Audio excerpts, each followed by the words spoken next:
Hello દોસ્તો, જય શ્રી કૃષ્ણ. શું તમને ખબર છે કે આપણા જીવનમાં એક એવી નિર્જીવ વસ્તુ છે જે આપણી સૌથી નજીક છે અને સૌથી પરમ મિત્ર છે. હવે તમને એમ થતું હશે કે નિર્જીવ વસ્તુ ને એ પાછી મિત્ર અને હાવ આપણી નજીક ઈ કોણ?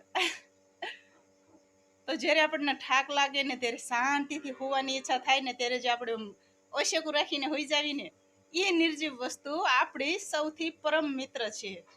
તમે એને સુખમાં એની માથે બથ ભરીને એના પ્રેમ જાહેર કરી શકો. દુઃખ પડે તો તમે એના ઉપર બે આહુડા પાડી શકો. થાક લાગે તો એની માથે માથું રાખીને તમે શાંતિથી હોઈ શકો. અને જો તમને કોકની માથે રીહ ચડે ને તો એક ટીકો હોય તો ઓશેકાને મારી શકો. થયો ને એ આપણો સૌથી પરમ મિત્ર. સાચું લાગતું હોય ને તો વિચારજો, કોમેન્ટ કરજો. ઓકે, જય શ્રી કૃષ્ણ, ખુશ રહેજો.